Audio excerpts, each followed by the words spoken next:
Creating an underpainting with this paint can be a nightmare.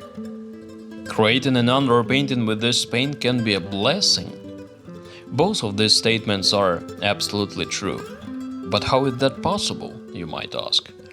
Well, in this video I'll try to explain it. My name is Nick, this is my art channel, and today's episode is dedicated to underpainting with Van Dyke Brown. Well, let's take it one step at a time. I'll say right off the bat that this was my first experience, and my impressions of the work were so strong and so mixed that I decided to share them with you. It all started when I was recording the final part of a masterclass on the Caravaggio technique, which by the way you can watch here, and noticed that Van Dyke Brown on my palette dries so quickly that it can be even quite difficult to use the very next day. I have to admit that this paint is actually quite new to me, since I added it to my palette relatively recently. So until that moment, I'd only heard about Van Dyke's properties secondhand. And then I noticed this incredible drying speed and thought, but that's the perfect characteristic for underpainting. So I immediately decided to create an underpainting for my new painting with this color. I generally believe that one should experiment and be constantly searching for new solutions to artistic challenges. Even if you've been working for decades and have established approaches and techniques over the years, there is always room for experimentation, I believe. Besides, I've known for a very long time that many artists use this paint for underpainting. For example, it's a widespread practice in Russian classical academies. I can't speak for everyone, but I know that at the Stroganov Academy in Moscow and the Repin Academy in St. Petersburg, instructors advise students to use this paint, especially when copying the old masters. And they certainly know their stuff when it comes to paint. So I finally decided to give it a try. As I already mentioned, my impressions were very mixed. I already knew that Van Dyke Brown dries very quickly, which is why I decided to try using it for underpainting, but I was absolutely not prepared for it to dry that quickly. I was completely unprepared for this, and when I ran into this right at the start of the work, it was so inconvenient that, to be honest, I was already tempted to give up on the whole thing. But I decided to keep going anyway, which I didn't regret at all later on.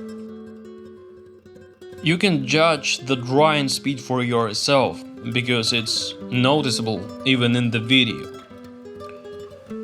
Usually I use two brushes at this stage of the work. I apply the paint with one and blend it with a dry one. So imagine this. This paint dries in the time it takes me to switch from one brush to the other. Can you believe it? I apply the paint and immediately grab a dry brush to blend it. But the paint has already dried, can you imagine? And that's a matter of seconds. What can I say? You can see it for yourselves. You are seeing my attempts to somehow get a handle on this paint on your screens right now. I even had to use my fingertips to blend it because the brush simply couldn't handle the task. At one point I even thought about using some linseed oil instead of turpentine or a solvent as a thinner, just to make the paint a little easier to work with, easier to manipulate on the canvas. But I dismissed that idea and decided to get the hang of it. And you know what? As I progressed, I greatly adapted.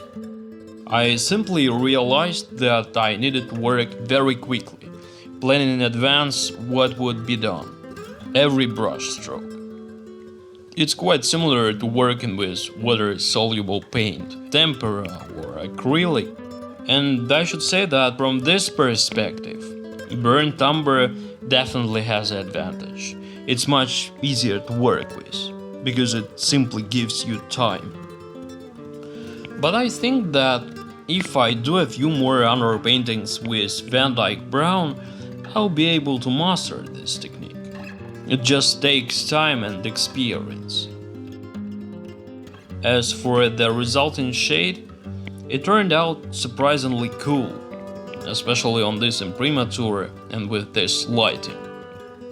I don't know about you, but honestly, my heart still leans toward the shade of burnt umber. Though again, it all depends on the specific creative task, because if, for example, we are working on a very dark ground, that's exactly the case where a Van Dyke Brown will definitely be much more appropriate than burnt umber. Anyway, considering all of the above, we can conclude that this paint's incredibly fast drying time is both an advantage and a major drawback. It's an advantage because it really does save a significant amount of time. With this paint you won't have to wait several days for the underpainting to dry. You can continue working almost immediately.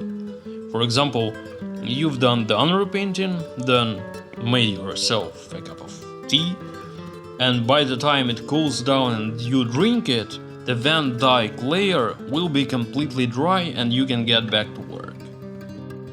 But the downside is the inconvenience during the process. Really, that's true. However, I think that you can adapt to this. It just takes a little experience. So I believe that if you haven't tried using this paint for underpainting yet, you should definitely give it a try, at least as an experiment.